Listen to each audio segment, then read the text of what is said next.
성전 건축이 중단된 이스라엘 백성들을 향하여서 하나님은 선지자 스가랴를 통하여서 또 그에게 8가지의 환상을 통하여서 또 그 환상들을 설명해 주시면서 성전 건축을 다시 시작할 것을 말씀하셨습니다. 지난주 한 주간 저희는 8가지 환상의 내용들을 다 말씀 묵상을 통하여서 확인하셨을 것 같습니다. 핵심은 성전 건축을 다시 시작하는 것이었지만 본질적인 하나님의 의도는 성전 건축을 통하여서 하나님 백성으로서 이스라엘 백성들의 그 삶이 회복되어지는 것이 더 근본적인 하나님의 목적이셨습니다. 물론 성경에 대해서 좀 더 아시는 분들은 이 8가지 환상 가운데 장차 오실 그 예수 그리스도에 대해서 예언하는 말씀들이 곳곳에 있었습니다. 그리고 내일부터 묵상하게 될 스가랴 9장부터의 말씀은요, 아주 명확하게 장차 오실 그 예수 그리스도를 통하여서 이 회복이, 온전한 회복이 이 장차 오실 예수 그리스도를 통하여서 이 땅 가운데, 너희들 가운데 이루어질 것이다. 스가랴의 말씀의 핵심은 후반부로 가면 갈수록 온전한 회복이신 예수 그리스도에 대해서 포커스를 맞추고 있습니다. 그래서 신약 성경에 이 스가랴 말씀을 참 많이 인용하는 그 이유도 자세히 보시면 장차 오실 그 예수 그리스도의 예언이 이루어진 거에 대해서 이 신약 성경은 계속해서 언급하고 있는 것입니다. 하나님 당신이 거하실 그 성전을 건축하는 것은 사실 그것으로 보면 별 의미가 없습니다, 여러분. 전지전능하신 하나님이 인간이 만든 유한한 집에 거한다는 것, 사실 이건 말도 안 되죠. 무한하신 하나님이 유한한 그 물질과 돌과 벽돌로 이루어진 그곳에 거하신다. 그럼에도 불구하고 하나님은 이 성전을 건축하라. 이 저는 나의 집이다 얘기하십니다. 왜 그러실까요? 당신을 위한 집이 아니라는 것입니다. 철저한 너희들 이스라엘 백성들을 향한 성전 건축이었다. 지난주 말씀드린 것처럼 백성의 삶이 하나님을 기억하고 하나님 더 사랑하고 하나님 더욱더 존중히 여기며 그렇게 살아가기 위하여서 하나님은 이 성전 건축을 독려하신 것이었습니다. 죄의 문제, 예배의 문제, 절기의 문제, 모든 백성의 삶의 영역들까지 하나님은 다시 돌아온 이 백성들 다시 새롭게 세우기를 원하셨던 것이죠. 다른 말로 얘기한다면 이스라엘은 하나님을 예배하는 백성으로서 새롭게 회복시키시기를 하나님은 원하셨던 것입니다. 이 회복이라는 의미를 생각하면서요, 우리의 삶을 돌아볼 때에 사실 우리는 한쪽으로 너무나 치우쳐져 있을 때가 많이 있습니다. 한쪽으로 치우쳐져 있는 회복. 저와 여러분이 오늘 이 시간을 통해서 우리의 삶을, 우리의 생활을 점검해야 될 아주 중요한 영역이기도 합니다. 여러분, 우리는 하나님의 자녀이기 때문에 하나님과 우리의 관계가 회복이 우선입니다. 이 회복이 되지 않고서 우리가 무슨 일을 한다, 신앙생활을 한다, 예배를 드린다, 이런 불가능입니다. 예배가 회복되어져야 하고 죄의 문제가 해결되어져야 하고 하나님과 나의 깊은 친밀감이 우선입니다. 하나님 당신이 너무너무 좋습니다. 아버지 참 좋아요. 내가 하나님을 아버지라 부를 수 있는 것, 이게 얼마나 달콤한 사랑의 고백인지 모르겠습니다. 하나님 사랑합니다. 하나님 저 옆에 항상 계시는군요. 이런 하나님과의 그 친밀한 관계가 회복되어져야 여러분, 우리의 이 땅에서의 신앙생활이, 방향성이 어떻게 해야 되는지가 더 클리어하게 우리의 삶에 드러나게 된다는 것입니다. 그런데 문제는 오늘 우리는 하나님과 나와의 그 관계에서만 포커스를 맞추는 것으로 끝날 때가 많다라는 것입니다. 하나님과의 나의 관계의 포커스가 중요하지 않다라는 의미가 아니라 하나님과의 나와의 관계의 회복에만 포커스를 맞춘다면 하나님의 백성으로서 이 땅에서의 우리의 삶은 여러분 너무 등한시될 때가 많다라는 겁니다. 죄의 문제가 해결되었고 우리의 예배가 회복되었고 하나님과의 그 친밀한 관계가 회복되어서 너무나 감사하고 기쁜 우리의 신앙생활이 시작되고 있는데 우리가 너무 관과하게 쉽게 그냥 버려두고 있는 삶의 영역이 무엇인지 아십니까?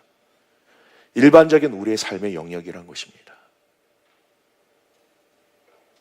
구원받은 백성으로서 당연히 하나님 앞에 예배와 찬송과 구원의 감격에 있는 그 예배와 삶, 그 자리. 그런데 우리의 평범한 일상적인 삶하고는 너무 분리되어 있는 것이 여러분 문제라는 것입니다. 이원론적인 삶. 예배는 예배고 내 삶은 내 삶이에요. 예배하는 삶과 내 일반적인 삶이 전혀 연결고리가 없는 이 두 가지 삶의 영역이 차이가 날 때 여러분 세상은 우리를 향하여서 손가락질하는 것입니다. 흔히 들을 수 있는 이야기 있지 않습니까? 교회 다니는 사람들이 왜 이래? 교회가 왜 그래?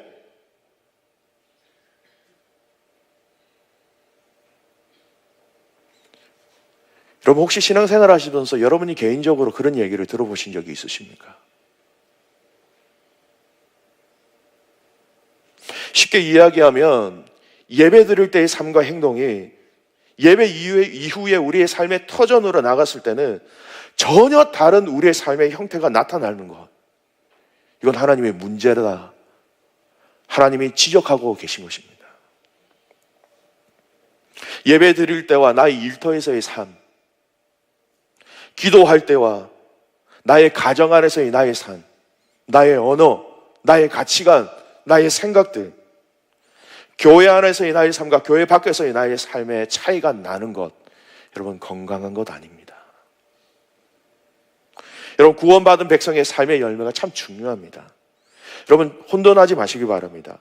우리가 구원을 받기 위해 우리의 삶이 선해야 된다, 이런 거 아닙니다. 우리의 선을 통해서 우리의 구원이 되어지고 안 되어지고의 문제가 아니는 것입니다. 구원받은 백성이기 때문에 그 구원받은 백성으로서의 삶의 열매가 여러분 선하게 드러나야 한다. 방금 말씀드렸던 이 두 가지 내용은요, 전혀 다른 차원의 문제입니다. 여러분 선으로 우리가 구원을 받을 수 없다, 성경은 얘기하고 있습니다. 그럼에도 불구하고 하나님은 이 땅에서 우리의 삶에 있어서 하나님의 백성으로서의 거룩한 삶, 선한 삶을 요구하시는 것이 왜 그렇게 요구하시는가? 차원이 다른 하나님의 자녀로서의 삶을 하나님은 요청하고 계시기 때문입니다. 여러분 오늘 읽은 본문에서도 하나님은 이스라엘 백성의 회복을 이야기하고 있습니다. 그런데 그 회복을 이야기하시면서 우리의 일상적인 삶이 어떻게 회복되어지는가 하는 것을 오늘 이 본문 말씀은 너무나 정확하게, 너무나 정확한 것뿐만 아니라 너무나 구체적으로 우리에게 말씀해주고 계시다는 것입니다. 교회 생활 따로, 직장 생활 따로, 가정 생활 따로, 모두가 따로 다른 삶의 방식으로 살아가는 것, 하나님은 기뻐하지 아니하신다, 우리에게 지금도 말씀하고 계신 것입니다. 오늘 말씀을 통하여 저와 여러분이 모든 삶의 영역에 하나님께 구원받은 그 자녀로서의 동일한 삶, 동일한 방향, 동일한 자세, 동일한 결단이 있기를 주님의 이름으로 축복합니다. 같아야 되는 것입니다. 다른 것이 비정상적입니다. 같아야 되는데 이 다른 것으로 인하여서 이 비정상적인 삶이 마치 지금은 정상인 것처럼 우리가 그렇게 우리 스스로를 속이고 있는 삶이 있다면 오늘 말씀은 이 부분에 대해서 정확하게 우리의 삶을 터치하고 계십니다. 그렇게 살면 안 돼. 오늘 본문의 내용을 좀 말씀으로 구체적으로 살펴보겠습니다. 오늘 본문 8장 14절, 15절 말씀 같이 한번 읽겠습니다. 14절, 15절 말씀 같이 읽겠습니다. 만군의 여호와가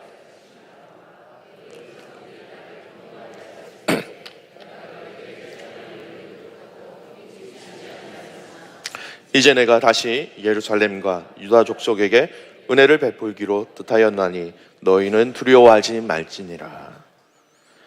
하나님 스가랴를 통해서 이 많은 환상을 통하여서 성전과 예루살렘을 다시 회복시키겠노라 약속하십니다. 오늘도 그 말씀이에요.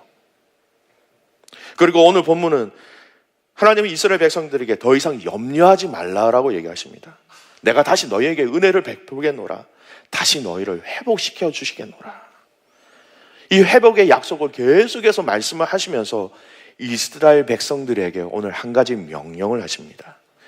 16, 17절 말씀 같이 한번 읽겠습니다. 16, 17절 말씀입니다. 너희가 행할 일은 이러하니라. 너희는 이웃과 더불어 진리를 말하며 너희 성문에서 화평한 재판을 베풀고 마음에 서로 해하기를 도모하지 말며 거짓 맹세를 좋아하지 말라. 이 모든 일은 내가 미워하는 것이니라. 여호와의 말이니라. 아멘. 회복시키는 것은 이제 걱정하지 마. 근데 너희들이 행할 일이 있어. 너희들이 지금 포커스를 맞춰야 될 일이 있다고 말씀해 주시는 거예요. 이웃과 진리를 말하며 성문에서 진실하며 화평한 재판을 베풀고 서로 해하지 말고 거짓 맹세하지 말라. 이거 내가 미워하는 것이야. 이렇게 하지 마. 행할 것은 해. 라는 삶의 구체적인 영역을 하나님 터치하신 겁니다. 하나님 이 백성들과의 예배와 절기와 안식일의 문제를 얘기하시는 것뿐만 아니라 백성들과의 그 서로 삶에 있어서의 그 관계의 영역들까지도 회복되어야 한다 말씀하고 계신 거예요. 일반적인 아주 평범한 삶의 그 부분들까지도 하나님 말씀하시고 계신 것입니다. 내가 너희에게 은혜를 베풀 것인데 너희가 명심하고 행할 일이 있다. 진리를 이야기해라. 화평한 재판을 해라. 여러분, 공평한 재판이에요. 다른 사람들을 해하기를 도모하지 말라. 거짓말하지 말라. 한마디로 얘기하면 이 공동체 안에서 너희 나의 백성이라면 너희들은 선한 백성이 되어야 된다. 진실해야 된다. 정직해야 된다. 너희들이 행할 것은 이거다라고 말씀하고 계신 거예요. 하나님은 성전 건축을 통하여서 하나님과 그 이스라엘 백성들의 그 회복, 안식일과 절기를 통하여서 하나님과의 그 본질적인 그 관계의 회복에만 얘기하시는 것이 아니라 그 회복은 더 확장시켜서 말씀하십니다. 우리의 평범한 삶 속에서도 너희는 진실해야 돼. 너희는 선해야 돼. 너희는 정직해야 돼. 그 회복을 하나님께서 요구하고 계신 것입니다. 더 쉬운 말로 얘기하면 더 이상 거짓말 하지 마. 이제 정직해야 돼. 다른 사람들을 이제 너희의 유익을 위해서 더 이상 해하지 마. 여러분, 이 문제가 얼마나 중요한지요. 멸망 전에 이스라엘 백성들을 향하여서 하나님이 책망하신 그 책망에 보면 하나님께서 예배와 안식일만 책망하신 것이 아니라 그들의 삶에 대해서도 책망하십니다. 하나님과의 그 관계가 깊어지면 깊어질수록 이 삶 또한 하나님이 기뻐하시는 방향으로 나가는데 하나님과의 그 관계가 무너져 있다 보니 이런 평범한 삶까지도 다 무너져 있는 이 비례적인 관계, 이걸 성경은 말씀하고 계신 거예요. 예레미야 5장 1절에서 2절 말씀입니다. 하나님이 예레미야에게 뭐라고 말씀하시느냐? 너희는 예루살렘 거리로 빨리 다니며 그 넓은 거리를 찾아보고 알라.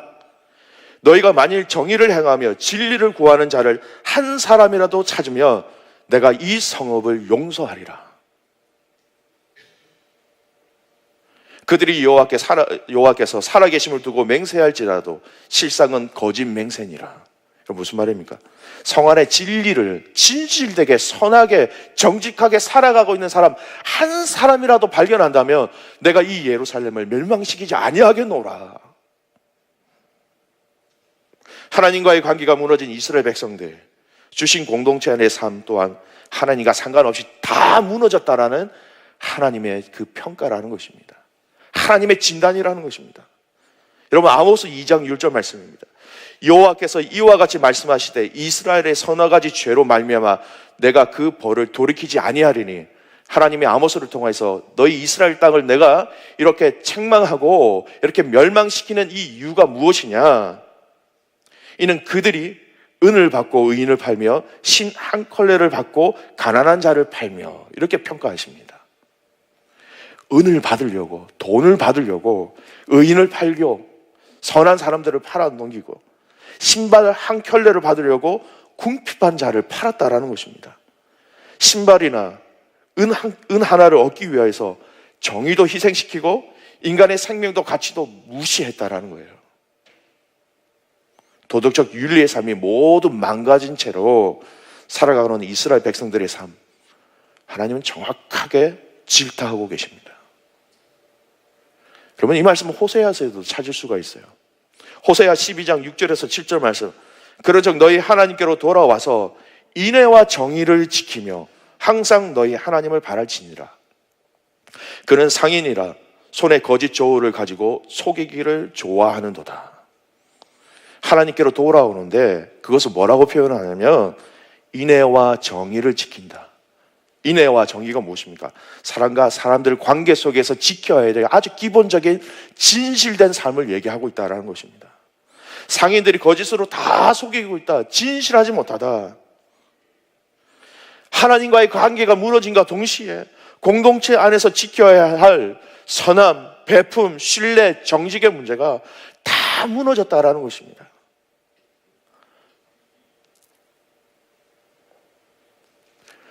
여러분, 조금 더 이스라엘의 역사를 거슬러 올라가서 이 문제는 하나님께서 가나안 땅에 들어가게 하는 이 이스라엘 백성들을 향하여서 이 문제를 또한 얘기하고 계십니다.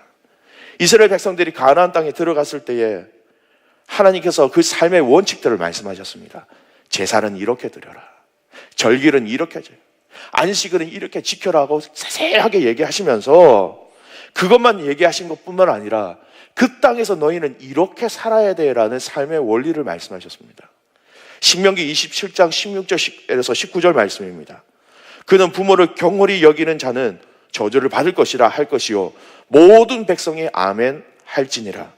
그의 이웃의 경계표를 옮기는 자는 저주를 받을 것이라 할 것이요 모든 백성은 아멘 할지니라. 맹인에게 길을 잃게 하는 자는 저주를 받을 것이라 할 것이요 모든 백성은 아멘 할지니라. 객이나 고아나 가부의 송사를 억울하게 하는 자는 저주를 받을 것이라 할 것이요 모든 백성은 아멘 할지니라. 무슨 말입니까? 이웃의 경계표를 움직인다라는 것은요, 이웃과 나의 땅의 경계 라인을 내가 더 크게 하기 위해서 경계표를 나에서 더 멀리 찍는다는 겁니다. 속이는 것이죠. 연약한 자들에게 더 압제를 가한다는 겁니다. 맹인들을 길을 잃게 더 만드는, 해하게 하는 그 삶에 대해서 하나님은 예배와 제사와 안식일과 절기뿐만 아니라 가나안 땅에서 내 백성이라면 너희는 그렇게 살면 안 돼. 이렇게 살아야 해. 삶에까지 하나님은 구약의 모든 백성들뿐만 아니라 신약에 지금 살고 있는 우리들의 삶까지도 하나님은 말씀하고 계십니다. 하나님 앞에서 진실하듯이 사람들과의 관계 속에서도 선하고 진실하라라는 메시지입니다. 여러분, 우리가 하나님과 우리의 관계가 회복되었다라고 말하면서 우리의 이러한 삶 속에서 사람들과의 관계 속에서 정직하지 못하고 진실하지 못하고 속이는 것은요, 이율배반적인 삶이에요. 무너진 성전을 다시 재건하면서 오늘 스가랴 선지자를 통해서 하나님이 무엇을 말씀하시는지 여러분, 그 하나님의 의도를 여러분 아시겠습니까?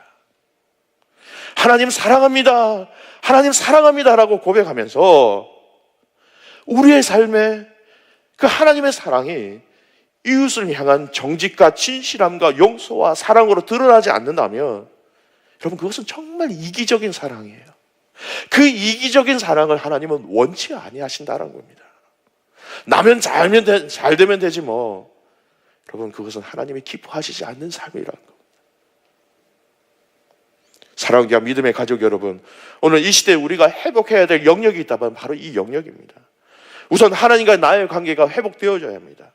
그리고 예배와 기도가 구원의 감격이 회복되어야 하는 것뿐만 아니라 그러한 하나님과의 관계의 그 회복은요, 우리의 모든 관계 속에서 선한 영향력으로 드러나야 한다는 것이죠. 여러분의 삶을 통하여 하나님의 공의와 진리가 여러분 많은 사람들에게 선포되어지기를 주님의 이름으로 축복합니다. 여러분, 선을 행하기 위해서가 아니라 우리가 하나님의 백성이기 때문에 이렇게 살아가야 한다는 것입니다. 우리의 공동체가 여러분 하나님의 그 놀라운 사랑과 은혜, 하나님의 공의와 진리가 이 교회를 통하여서 이 그랜비뿐만 아니라 이 호주 땅에 또 열방과 세계를 향하여서 하나님의 선하심을 드러나는 방법이 무엇입니까?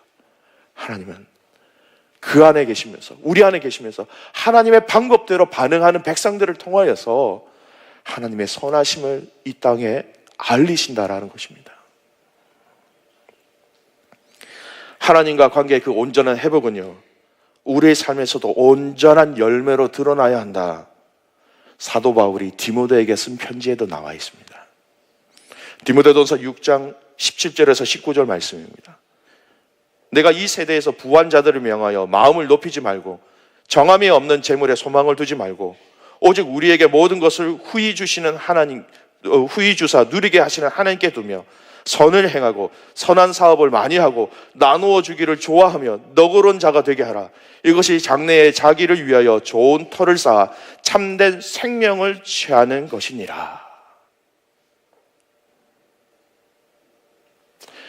여러분, 우리가 착한 일을 해야 된다라는 것이 아니에요.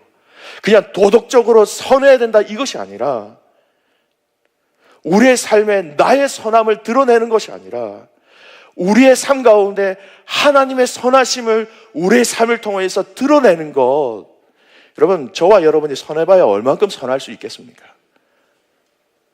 용서를 해봐야 얼마까지 용서를 할 수 있겠습니까?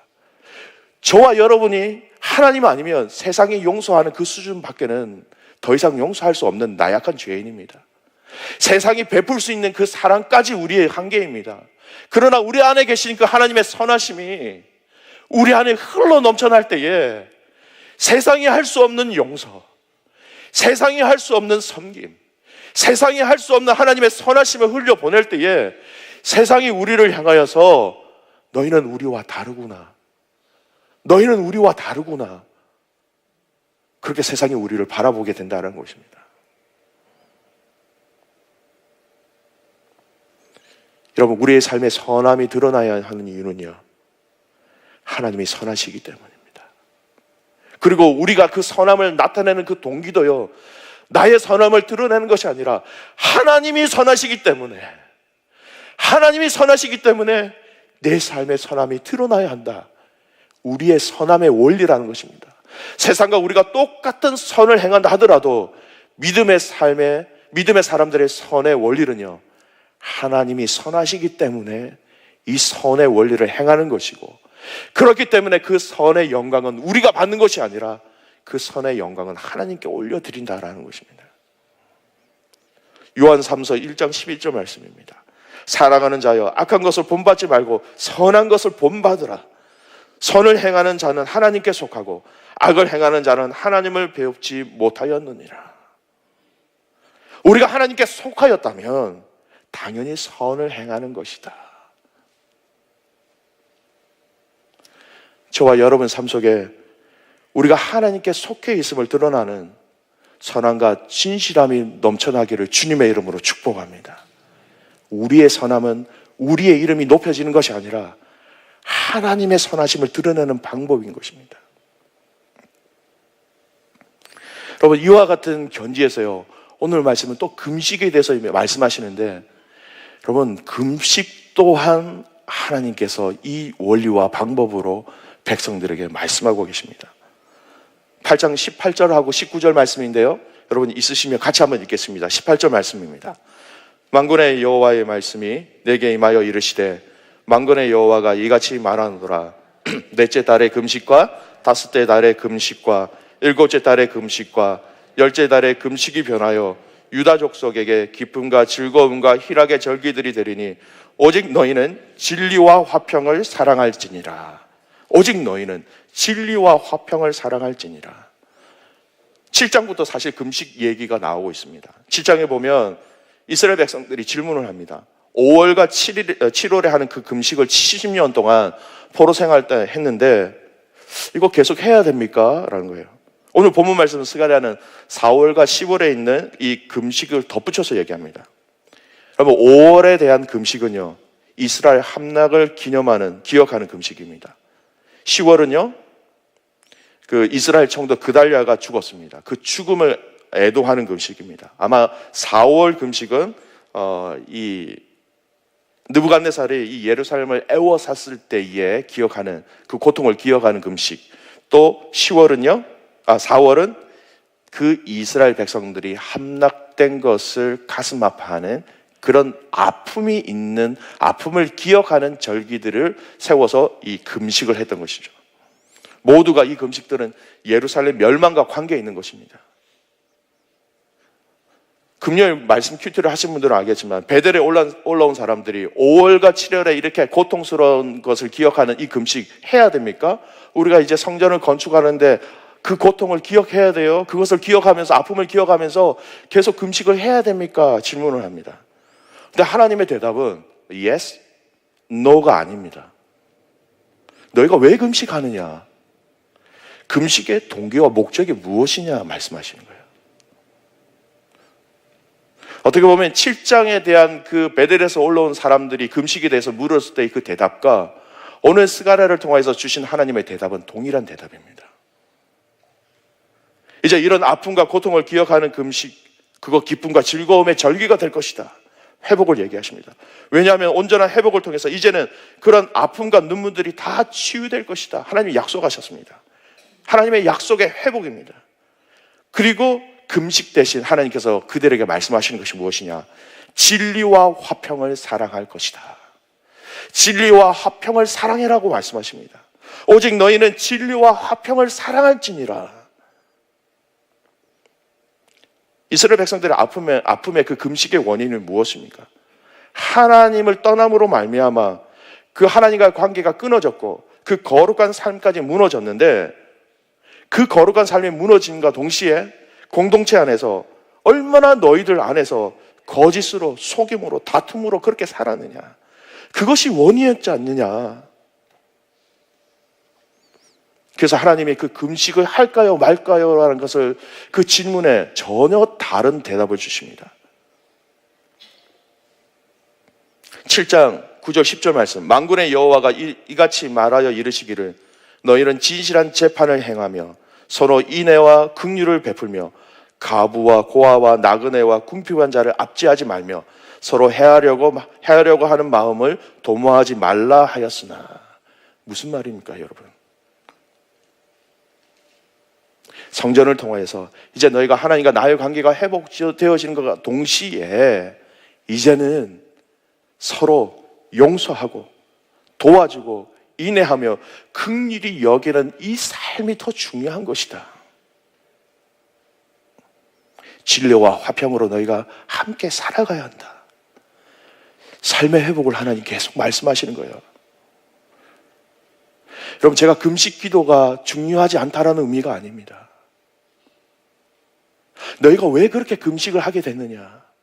그건 하나님과의 관계가 무너졌고 백성들과의 삶의 관계가 다 무너졌는데, 이제 내가 하나님과의 관계가 이렇게 성전을 통해서 회복시킨다면 이제 남아있는 너희의 삶, 이것이 하나님 앞에서 정직하고 진실하고 화평하고 거룩하게 될 때, 그러면 되는 것이야. 그러면 더 이상 너희가 고통으로 인한 금식을 다시는 할 필요가 없어. 하나님의 회복에 무엇이 포커스가 맞춰져 있는지 여러분 느껴지십니까? 여러분, 이 금식에 대해서는요, 이사야 58장 말씀은 정확하게 우리에게 말씀하고 계십니다. 오늘 마치 이 본문을 자세하게 설명하는 것처럼 이사야 58장에 보면 금식에 대해서 말씀하시는데요, 이스라엘 백성들이 하나님 앞에 막 기도합니다. 막 이방 사람들이 뭐 이렇게 몰려오는 것을 보고 나라가 망할 것 같으니까요. 그런데 이스라엘 백성들이 이사야에게 뭐라고 말씀하신지 아십니까? 우리가 금식하는데 왜 하나님이 우리를 돌보지 아니하십니까? 우리가 지금 이렇게 금식으로 하는데 하나님 왜 우리 기도를 알아주지 아니하십니까? 불평을 합니다. 그래서 하나님이 이사야를 통해서 뭐라고 얘기하시느냐? 너희가 금식하면서 다투느냐? 너희가 금식하면서 악한 주먹으로 사람을 치는도다. 그것이 내가 기뻐하는 금식이 되겠느냐? 그것이 어찌 금식이라 하겠으며 그것이 어찌 하나님께 연락될 것이라 그렇게 생각하고 있느냐? 그러시면서 하나님이 기뻐하시는 금식에 대해서 이렇게 얘기하십니다. 여러분 잘 들어보십시오. 이사야 58장 6절 말씀입니다. 내가 기뻐하는 금식은 흉악의 결박을 풀어주며 멍의 줄을 끌려주며 압제당하는 자를 자유하게 하며 모든 멍에를 꺾는 것이 아니겠느냐? 또 줄인 자에게는 내 양식을 나누어 주며 유리하는 빈민을 집 위에 들이며 헐벗은 자를 보면 입히며 또 내 권력을 피하여 스스로 숨지 아니하는 것이 아니겠느냐? 여러분, 다시 한번 더 오해하지 마십시오. 금식 기도가 필요하지 않다라는 것이 아니라 금식을 이야기하는 그 과정 속에 너의 삶으로서 얼마든지 하나님 앞에 그 금식 기도의 제목을 올릴 수 있다라는 겁니다. 이렇게 반응할 때에 하나님이 어떤 축복을 주시는지 아십니까? 이사야 58장 말씀 8절입니다. 그리하면 연약한 자들, 불쌍한 자들을 섬기고 유리한 자들 빈민에 다 드리고 그렇게 사랑해주고 선을 행할 때에 8절 말씀 이렇게 얘기합니다. 내 빛이 새벽같이 비칠 것이고 너의 치유가 급속하게 될 것이고 너의 공의가 내 앞에 행하고 여호와의 영광이 너의 위에 너의 뒤에 호위하리니 네가 나를 부를 때에 나 여호와가 응답하겠고 네가 부르짖을 때에 내가 여기 있다 하리라. 만일 내가 너희 중에 멍에와 손가락질과 헝함한 말을 제하여 버리고 줄인 자에게 내 심정을 동하며 괴로워하는 자의 심정을 만족하게 하면 내 빛이 흑암중에 떠올라 내 어둠이 낮과 같이 될 것이며 여호와가 너를 항상 인도하여 메바는 곳에서 내 영혼을 만족하게 하며 내 뼈를 견고하게 하리니 너는 물된 동상 같겠고 물이 끊어지지 아니하는 삶 같을 것이라. 여러분, 하나님 마음을 아시겠습니까? 우리가 하나님께 대한 하나님과 우리의 그 구원의 관계가 회복된 백성이라면 그럼 우리의 삶을 전혀 강 건너 불 난 것처럼 그렇게 따로 유언론적으로 살아가면 안 된다는 말씀이에요. 그렇게 하나님께서 삶에 대해서 하나님의 선하심을 우리의 방법 가운데, 우리의 삶 가운데 드러나게 할 때에 무엇입니까? 여러분, 금식 기도 왜 하십니까? 하나님 들어주세요. 하나님 응답하세요. 하나님 우리의 기도 가운데 하나님 제발 좀 빨리 응답해 주세요. 우리의 곡기를 끊으면서 하나님 앞에 응답에 대해서 요청하는 거 아닙니까? 근데 하나님이 기뻐하시는 금식을 하면요, 오늘 하나님의 축복이 무엇입니까? 내가 너의 치유를 급속하게 할 것이다. 내가 너에게 응답하겠다. 내가 부르짖을 때 내가 여기 있겠다. 하나님 그렇게 응답하시겠다고 말씀하십니다. 하나님이 기뻐하시는 금식이란 단순히 먹지 않는다라는 것이 아니라 이 금식의 새로운 지평을 하나님께서 열어주고 계신 거예요. 오늘 본문이 주시는 메시지와 동일한 의미라는 것입니다. 내 삶에 하나님의 선하심을 이 공동체 안에 여러 가지 내가 몸담고 있는 그 공동체의 삶 안에서 하나님의 진리와 화평을 실행하는 것, 결박을 풀어주는 것, 멍에의 줄을 끊어주는 것, 압제당하는 자를 자유하게 하는 것, 줄인 자에게 양식을 나누어 주는 것, 유리하는 빈민을 집에 들이는 것, 헐벗은 자를 보면 입히는 것. 오늘 이스라엘 백성들에게 금식이 기쁨이 될 것이다 말씀하시면서 진정한 금식은 바로 이런 것이야 말씀하고 계십니다. 진리와 화평을 사랑하라. 여러분, 우리의 모든 관계 속에서 저와 여러분이 진실되고 화평을 이루어가기를 주님의 이름으로 축복합니다. 예배 회복을 통해서 하나님과 나의 관계가 회복되는 것뿐만 아니라 관계 속에서 공동체 안에서 돌봄과 섬김과 용서와 탕감의 역사들이 일어나기를 소원합니다. 여러분, 아직 내가 하나님께 구원받은 백성으로서 여러분 마음속에 구원의 확신이 있으신데 아직 여러분 용서하지 못하는 분이 계십니까? 여러분이 아직 은혜를 베풀어야 될 대상이 있음에도 불구하고 여러분 은혜를 베푸지 못한 영역들이 있고 그 관계가 있으십니까? 여러분 하셔야 됩니다. 하셔야 돼요. 그 하는 방법이 하나님의 선하심과 인자하심을 드러내는 방법이라는 것입니다. 내가 드러내는 것이 아니라 하나님이 선하시기 때문에 하나님 나의 힘으로는 도저히 할 수 없지만 하나님 용서하겠습니다. 하나님이 선하시기 때문에 저는 인내하겠습니다. 하나님이 선하시기 때문에 마음에 품겠습니다. 하나님이 선하시기 때문에 물질을 흘려보내겠습니다. 하나님이 선하시기 때문에 말씀대로 순종하겠습니다. 그렇게 삶 가운데 하나님의 선하심을 드러내는 자들을 향하여서 하나님 놀라운 하나님의 역사를 이루어 가십니다. 여러분, 우리가 세상과 다른 것이 무엇입니까? 공의와 진리의 하나님이 우리 아버지십니다. 공의와 진리의 하나님이 우리 아버지시기 때문에 자녀들이 공의와 진리의 아버지신 그 하나님을 닮아가는 것 당연한 것 아니겠습니까?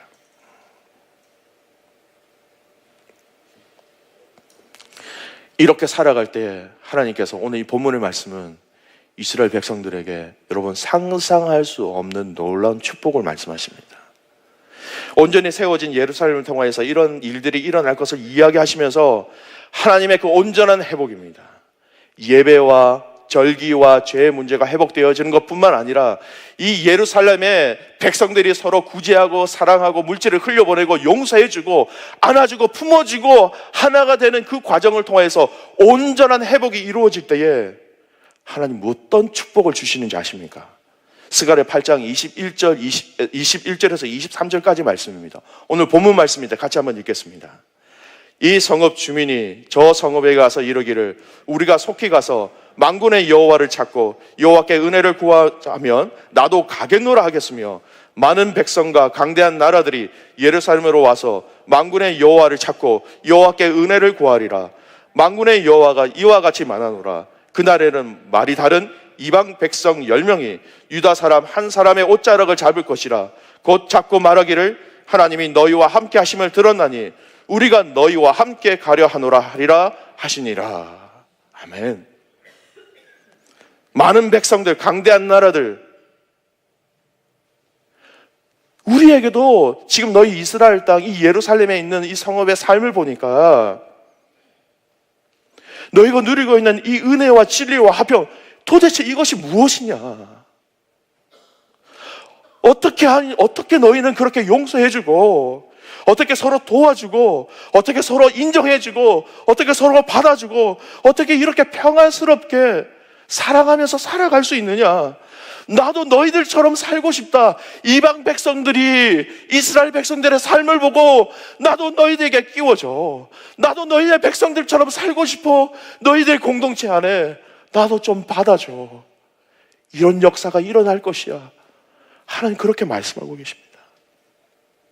무슨 말입니까? 나도 좀 끼워줘. 나도 좀 넣어줘.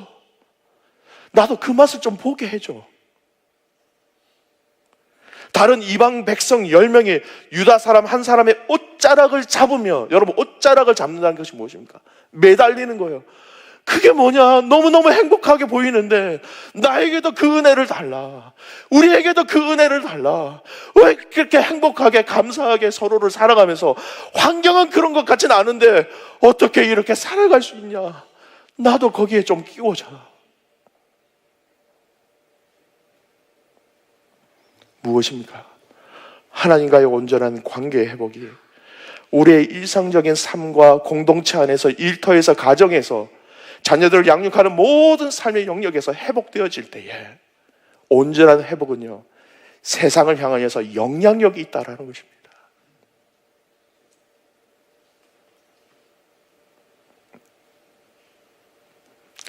마태복음 5장 14절에서 16절까지의 말씀의 결론을 내리고 싶습니다. 너희는 세상의 빛이라. 산 위에 있는 동네가 숨겨지지 못할 것이요, 사람이 등불을 켜서 말 아래 두지 아니하고 등경 위에 두나니 이러므로 집안의 모든 사람에게 비치느니라. 그리고 주님의 말씀으로 우리에게 이렇게 얘기하십니다. 이같이 너희 빛이 사람 앞에 비치게 하여 그들로 너희의 착한 행실을 보고 하늘에 계신 너희 아버지께 영광을 돌리게 하라. 너희의 착한 행실을 보고 하늘에 계신 너희 아버지께 영광을 돌리게 하라. 다시 한 번 더 말씀드립니다. 우리가 우리의 힘으로 할 수 있는 윤리적인 삶이 아닙니다. 하나님이 선하시기 때문에 그 하나님의 선하심으로 공급되어지는 능력과 은혜가 우리 안에 부어질 때에 세상이 감당할 수 없는, 세상에 따라 흉내낼 수 없는 하나님의 선하신 그 삶의 방법들이 우리의 삶을 통하여서 증거되어질 때에 하나님의 선하심이 드러나게 된다는 것입니다. 너의 착한 행실을 보고 하늘에 계신 너희 아버지께 영광을 돌리게 하라. 여러분 오늘 이 말씀은요, 오늘 설교는 여러분, 단순히 여러분 선을 행하십시오라는 윤리적인 설교가 아닙니다. 구원받은 백성이 그 구원의 감사와 감격이 우리 안에 있다면 당연히 맺어야 할, 당연히 그 하나님의 선하심을 드러내야 할 우리의 삶에 대해서 성경은 너무나 중요하게, 성경은 너무나 강력하게 우리에게 말씀하고 계시다는 것입니다. 교회가 빛과 소금의 역할을 감당하면 여러분 어떻게 되겠습니까? 성도가 빛과 소금의 역할을 감당하지 못하면 어떻게 됩니까? 여러분 잘 아시지 않습니까? 사람들 발에 그냥 밟힐 뿐이다 라고 얘기합니다. 여러분, 우리의 삶은 복음을 알리는 것입니다. 예수 그리스도를 알리는 것입니다. 그리고 그 알리는 많은 도구가 있지만 가장 그 복음을 알리는 강력한 도구가 있다면 여러분, 우리의 삶이라는 것입니다. 여러분, 우리의 삶으로 알려야 될 시대가 됐습니다. 세상은 더 이상 우리의 말에 귀를 기울이지 않습니다. 복음이 여기 있다, 생명이 여기 있다 아무리 외쳐도 세상은 이미 귀를 닫아버렸습니다. 그럼 어떻게 해야 됩니까?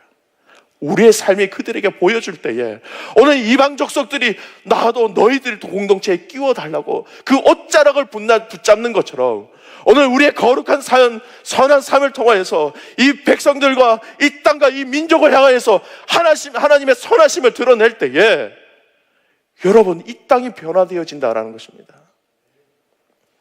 우리의 삶이 볼 때, 세상이 우리를 볼 때 너희는 어떻게 그렇게 용서할 수 있느냐?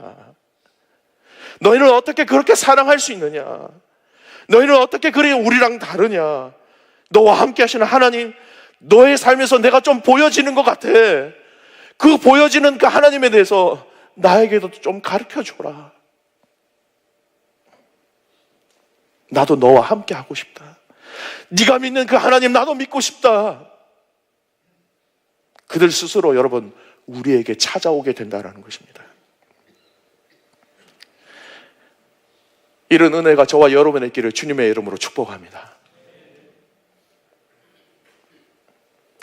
우리가 그렇게 살 때에 모든 민족과 열방이 결국 예수 그리스도라는 그 이름 앞에 무릎 꿇게 된다는 것입니다. 여러분, 오늘 우리의 예배 또한 이 자리에서 국한시키지 않았으면 좋겠습니다. 이곳에서 함께 교회 믿음의 공동체가 함께 모여 한 장소에서 예배드리는 건 정말 중요합니다. 주의를 지키시고 예배를 지키시고 가정 예배와 셀 예배와 공동체 그 예배를 통해서 예배를 드려야 됩니다. 근데 그것만큼 중요한 것이 무엇인지 아십니까? 여러분, 여러분이 섬기는 자리가 예배라고 생각하십시오. 여러분이 베푸는 자리가 예배의 자리입니다. 여러분이 사랑하는 자리가 예배의 자리입니다. 여러분이 구제하는 자리가 예배의 자리입니다. 진실을 이야기하는 자리가 예배의 자리입니다. 진리를 지키는 자리가 예배의 자리입니다.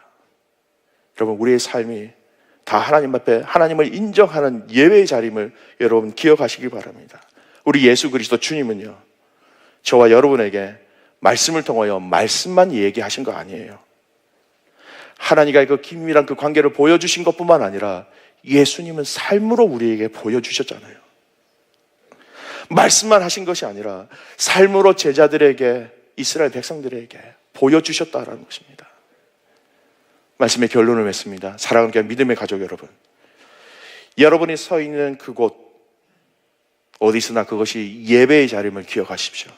하나님을 인정하는 자리임을 기억하십시오. 그래서 저와 여러분이 삶을 통하여서 하나님 앞에 예배하는 귀한 예배 가족들 되시기를 주님의 이름으로 축복합니다. 다 같이 일어나셔서 찬송하시겠습니다.